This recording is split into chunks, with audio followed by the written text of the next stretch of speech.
iibiye kasta oo iibinaya badeecad ama adeeg waxaan faraynaa inuu qiimaha alaabta uu iibinayo uu ku daro cashuurta 2.5 isla markaana macmiilka ka reebo. macmiilka waxaanu leenahay macmiil alaab kastood iibsanayso ama adeeg kastood iibsanayso waxaad hubisaa inaad ku dartay cashuurta 2.5. sidoo kale cashuurtan waxay waajib ku tahay reebisteedu ganacsadaha ama iibiyaha iibinaya adeega ama badeecada. magacaygu waa Axmed Cabdi Cali waxaan agaasimo ku-xigeenka waaxda cashuuraha bariga ee wasaaradda maaliyadda iyo horumarinta dhaqaalaha Jamhuuriyadda Soomaaliland. maanta halkan waxaan ku bixin doonaa waraysi kooban oo aan bulshada ugu faahfaahin doono habka ay u dhaqan galaysa cashuurta GST-ga ee dhawaan wax ka bedel lagu sameeyay nidaamkeeda ururinta cashuurta iyo taariifadeedaba. marka koowaad waxaan halkan bulshada kula wadaagaynaa cashuurta GST-ga ama loo yaqaan adeega iyo badeecaduhu waxay ku waajib tahay bixinteedu macmiilka iibsanaya alaabta ama adeega. sidoo kale cashuurtan waxay waajib ku tahay reebisteedu ganacsadaha ama iibiyaha iibinaya adeega ama badeecada sida ay dhigayaan xeerka dakhliga xeer number 72/2025. haddaba si aad wada ogtihiin cashuurtan waxa lagu sameeyay qiimo dhimis iyadoo loo eegayo danta bulshada waxa boqolkiiba hoos loo dhigay 50 taas oo wasaaraddu ay ka dhigtay boqolkiiba 2.5 halka awalka ahayd boqolkiiba 5. haddaba halkan waxaan laba fariimood ugu kala diraynaa macmiilka iyo iibiyaha. macmiilka waxaanu leenahay macmiil alaab kastood iibsanayso ama adeeg kastood iibsanayso waxaad hubisaa inaad ku dartay cashuurta 2.5. sidoo kale waxaan halkan faraynaa fariinta muhiimka ah iibiyaha oo ah qofka reebaya cashuurta. iibiye kasta oo iibinaya badeecad ama adeeg waxaanu faraynaa inuu qiimaha alaabta uu iibinayo uu ku daro cashuurta 2.5 isla markaana macmiilka ka reebo taas oo cashuurta uu reebay si toos ah u soo gaari doonto qasnada dawladda marka ay soo gaadho accountkiisa merchantkiisa. shirkadda basaska ee Super Transportation and Logistics la soo deg abka shirkadda Super adigoo kala soo degaya Play Store-ka iyo App Store-ka.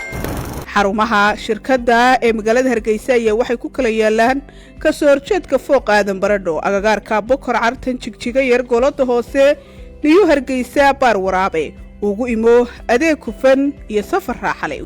iibiye kasta oo iibinaya badeecad ama adeeg waxaanu faraynaa inuu qiimaha alaabta uu iibinayo uu ku daro cashuurta 2.5 isla markaana macmiilka ka reebo. macmiilka waxaanu leenahay macmiil alaab kastood iibsanayso ama adeeg kastood iibsanayso waxaad hubisaa inaad ku dartay cashuurta 2.5. sidoo kale cashuurtan waxay waajib ku tahay reebisteedu ganacsadaha ama iibiyaha iibinaya adeega ama badeecada. magacaygu waa Axmed Cabdi Cali waxaan agaasimo ku-xigeenka waaxda cashuuraha bariga ee wasaaradda maaliyadda iyo horumarinta dhaqaalaha Jamhuuriyadda Soomaaliland. maanta halkan waxaan ku bixin doonaa waraysi kooban oo aan bulshada ugu faahfaahin doono habka ay u dhaqan galaysa cashuurta GST-ga ee dhawaan wax ka bedel lagu sameeyay nidaamkeeda ururinta cashuurta iyo taariifadeedaba. marka koowaad waxaan halkan bulshada kula wadaagaynaa cashuurta GST-ga ama loo yaqaan adeega iyo badeecaduhu waxay ku waajib tahay bixinteedu macmiilka iibsanaya alaabta ama adeega. sidoo kale cashuurtan waxay waajib ku tahay reebisteedu ganacsadaha ama iibiyaha iibinaya adeega ama badeecada sida ay dhigayaan xeerka dakhliga xeer number 72/2025. haddaba si aad wada ogtihiin cashuurtan waxa lagu sameeyay qiimo dhimis iyadoo loo eegayo danta bulshada waxa boqolkiiba hoos loo dhigay 50 taas oo wasaaraddu ay ka dhigtay boqolkiiba 2.5 halka awalka ahayd boqolkiiba 5. haddaba halkan waxaan laba fariimood ugu kala diraynaa macmiilka iyo iibiyaha. macmiilka waxaanu leenahay macmiil alaab kastood iibsanayso ama adeeg kastood iibsanayso waxaad hubisaa inaad ku dartay cashuurta 2.5. sidoo kale waxaan halkan faraynaa fariinta muhiimka ah iibiyaha oo ah qofka reebaya cashuurta. iibiye kasta oo iibinaya badeecad ama adeeg waxaanu faraynaa inuu qiimaha alaabta uu iibinayo uu ku daro cashuurta 2.5 isla markaana macmiilka ka reebo taas oo cashuurta uu reebay si toos ah u soo gaari doonto qasnada dawladda marka ay soo gaadho accountkiisa merchantkiisa. iibiye kasta oo iibinaya badeecad ama adeeg waxaanu faraynaa inuu qiimaha alaabta uu iibinayo uu ku daro cashuurta 2.5 isla markaana macmiilka ka reebo. macmiilka waxaanu leenahay macmiil alaab kastood iibsanayso ama adeeg kastood iibsanayso waxaad hubisaa inaad ku dartay cashuurtii 2.5. sidoo kale cashuurtani waxay waajib ku tahay reebisteedu ganacsadaha ama iibiyaha iibinaya adeega ama badeecada. magacaygu waa Axmed Cabdi Cali, waxaan agaasimo ku-xigeenka waaxda cashuuraha beriga ee wasaaradda maaliyadda iyo horumarinta dhaqaalaha Jamhuuriyadda Soomaaliland. maanta halkan waxaan ku bixin doonaa waraysi kooban oo aan bulshada ugu faahfaahin doono habka ay u dhaqan galaysa cashuurta GST-ga ee dhawaan wax ka bedel lagu sameeyay nidaamkeeda ururinta cashuurta iyo tacriifadeedaba. marka koowaad waxaan halkan bulshada kula wadaagaynaa cashuurta GST-ga ama loo yaqaan adeega iyo badeecaduhu waxay ku waajib tahay bixinteedu macmiilka iibsanaya alaabta ama adeega. sidoo kale cashuurtani waxay waajib ku tahay reebisteedu ganacsadaha ama iibiyaha iibinaya adeega ama badeecada sida ay dhigayaan xeerka dakhliga xeer number 72/2025. haddaba si aad wada ogtihiin cashuurtan waxaa lagu sameeyay qiimo dhimis iyadoo la eegayo danta bulshada. waxaa boqolkiiba hoos loo dhigay 50, taas oo wasaaraddu ay ka dhigtay boqolkiiba 2.5 halka awalka ahayd boqolkiiba 5. haddaba halkan waxaanu laba fariimood ugu kala diraynaa macmiilka iyo iibiyaha. macmiilka waxaanu leenahay macmiil alaab kastood iibsanayso ama adeeg kastood iibsanayso waxaad hubisaa inaad ku dartay cashuurtii 2.5. sidoo kale waxaan halkan faraynaa fariinta muhiimka ah iibiyaha oo ah qofka reebaya cashuurta. iibiye kasta oo iibinaya badeecad ama adeeg waxaanu faraynaa inuu qiimaha alaabta uu iibinayo uu ku daro cashuurta 2.5 isla markaana macmiilka ka reebo, taas oo cashuurta uu reebay si toos ah u soo gaari doonto qasnada dawladda marka ay soo gaadho accountkiisa merchantkiisa. iibiye kasta oo iibinaya badeecad ama adeeg waxaanu faraynaa inuu qiimaha alaabta uu iibinayo uu ku daro cashuurta 2.5 isla markaana macmiilka ka reebo. macmiilka waxaanu leenahay macmiil alaab kastood iibsanayso ama adeeg kastood iibsanayso waxaad hubisaa inaad ku dartay cashuurtii 2.5. sidoo kale cashuurtani waxay waajib ku tahay reebisteedu ganacsadaha ama iibiyaha iibinaya adeega ama badeecada. magacaygu waa Axmed Cabdi Cali, waxaan agaasimo ku-xigeenka waaxda cashuuraha beriga ee wasaaradda maaliyadda iyo horumarinta dhaqaalaha Jamhuuriyadda Soomaaliland. maanta halkan waxaan ku bixin doonaa waraysi kooban oo aan bulshada ugu faahfaahin doono habka ay u dhaqan galaysa cashuurta GST-ga ee dhawaan wax ka bedel lagu sameeyay nidaamkeeda ururinta cashuurta iyo tacriifadeedaba. marka koowaad waxaan halkan bulshada kula wadaagaynaa cashuurta GST-ga ama loo yaqaan adeega iyo badeecaduhu waxay ku waajib tahay bixinteedu macmiilka iibsanaya alaabta ama adeega.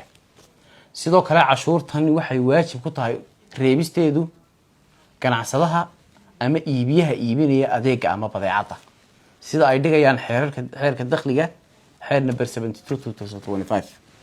haddaba si aad wada ogtihiin cashuurtan waxaa lagu sameeyay qiimo dhimis iyadoo la eegayo danta bulshada. waxaa boqolkiiba hoos loo dhigay 50, taas oo wasaaraddu ay ka dhigtay boqolkiiba 2.5 halka awalka ahayd boqolkiiba 5. haddaba halkan waxaanu laba fariimood ugu kala diraynaa macmiilka iyo iibiyaha. macmiilka waxaanu leenahay macmiil alaab kastood iibsanayso ama adeeg kastood iibsanayso waxaad hubisaa inaad ku dartay cashuurtii 2.5. sidoo kale waxaan halkan faraynaa fariinta muhiimka ah iibiyaha oo ah qofka reebaya cashuurta. iibiye kasta oo iibinaya badeecad ama adeeg waxaanu faraynaa inuu qiimaha alaabta uu iibinayo uu ku daro cashuurta 2.5 isla markaana macmiilka ka reebo, taas oo cashuurta uu reebay si toos ah u soo gaari doonto qasnada dawladda marka ay soo gaadho accountkiisa merchantkiisa. adeeg waxaanu faraynaa inuu qiimaha alaabta uu iibinayo uu ku daro cashuurta 2.5 isla markaana macmiilka ka reebo. macmiilka waxaanu leenahay macmiil alaab kastood iibsanayso ama adeeg kastood iibsanayso waxaad hubisaa inaad ku dartay cashuurtii 2.5. sidoo kale cashuurtani waxay waajib ku tahay reebisteedu ganacsadaha ama iibiyaha iibinaya adeega ama badeecada. magacaygu waa Axmed Cabdi Cali, waxaan agaasimo ku-xigeenka waaxda cashuuraha beriga ee wasaaradda maaliyadda iyo horumarinta dhaqaalaha jamhuuriyadda Somaliland. Maanta halkan waxaan ku bixin doonaa waraysi kooban oo aan bulshada ugu faahfaahin doono habka ay u dhaqan galaysa cashuurta GST-ga ee dhawaan wax ka bedel lagu sameeyay nidaamkeeda ururinta cashuurta iyo tacriifadeedaba. Marka koowaad waxaan halkan bulshada kula wadaagaynaa cashuurta GST-ga ama loo yaqaan adeegga iyo badeecaduhu waxay ku waajib tahay bixinteedu macmiilka iibsanaya alaabta ama adeegga. Sidoo kale cashuurtan waxay waajib ku tahay reebisteedu ganacsadaha ama iibiyaha iibinaya adeegga ama badeecada sida ay dhigayaan xeerarka dakhliga xeer number 72/2025. haddaba si aad wada ogtihiin cashuurtan waxa lagu sameeyay qiimo dhimis iyadoo la eegayo danta bulshada waxa boqolkiiba hoos loo dhigay 50 taas oo wasaaraddu ay ka dhigtay boqolkiiba 2.5 halka awalka ahayd boqolkiiba 5. haddaba halkan waxaan laba fariimood ugu kala diraynaa macmiilka iyo iibiyaha. macmiilka waxaan leenahay macmiil alaab kasta oo iibsanayso ama adeeg kasta oo iibsanayso waxaad hubisaa inaad ku dartay cashuurtii 2.5. sidoo kale waxaan halkan faraynaa fariinta muhiimka ah iibiyaha oo ah qofka reebaya cashuurta. iibiye kasta oo iibinaya badeecad ama adeeg waxaan faraynaa inuu qiimaha alaabta uu iibinayo uu ku daro cashuurta 2.5 isla markaana macmiilka ka reebo taas oo cashuurta uu reebay si toos ah u soo gaari doonto qasnada dawladda marka ay soo gaadho accountkiisa merchantkiisa. iibiye kasta oo iibinaya badeecad ama adeeg waxaan faraynaa inuu qiimaha alaabta uu iibinayo uu ku daro cashuurta 2.5 isla markaana macmiilka ka reebo. macmiilka waxaan leenahay macmiil alaab kasta oo iibsanayso ama adeeg kasta oo iibsanayso waxaad hubisaa inaad ku dartay cashuurtii 2.5. sidoo kale cashuurtan waxay waajib ku tahay reebisteedu ganacsadaha ama iibiyaha iibinaya adeegga ama badeecada.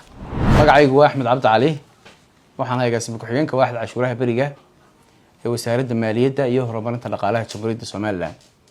maanta halkan waxaan ku bixin doonaa waraysi kooban oo aan bulshada ugu faahfaahin doono habka ay u dhaqan galaysa cashuurta GST-ga ee dhawaan wax ka bedel lagu sameeyay nidaamkeeda ururinta cashuurta iyo tacriifadeedaba. marka koowaad waxaan halkan bulshada kula wadaagaynaa cashuurta GST-ga ama loo yaqaan adeegga iyo badeecaduhu waxay ku waajib tahay bixinteedu macmiilka iibsanaya alaabta ama adeegga. sidoo kale cashuurtan waxay waajib ku tahay reebisteedu ganacsadaha ama iibiyaha iibinaya adeegga ama badeecada sida ay dhigayaan xeerarka dakhliga xeer number 72/2025. haddaba si aad wada ogtihiin cashuurtan waxa lagu sameeyay qiimo dhimis iyadoo la eegayo danta bulshada waxa boqolkiiba hoos loo dhigay 50 taas oo wasaaraddu ay ka dhigtay boqolkiiba 2.5 halka awalka ahayd boqolkiiba 5. haddaba halkan waxaan laba fariimood ugu kala diraynaa macmiilka iyo iibiyaha. macmiilka waxaan leenahay macmiil alaab kasta oo iibsanayso ama adeeg kasta oo iibsanayso waxaad hubisaa inaad ku dartay cashuurtii 2.5. sidoo kale waxaan halkan faraynaa fariinta muhiimka ah iibiyaha oo ah qofka reebaya cashuurta. iibiye kasta oo iibinaya badeecad ama adeeg waxaan faraynaa inuu qiimaha alaabta uu iibinayo uu ku daro cashuurta 2.5 isla markaana macmiilka ka reebo taas oo cashuurta uu reebay si toos ah u soo gaari doonto qasnada dawladda marka ay soo gaadho accountkiisa merchantkiisa.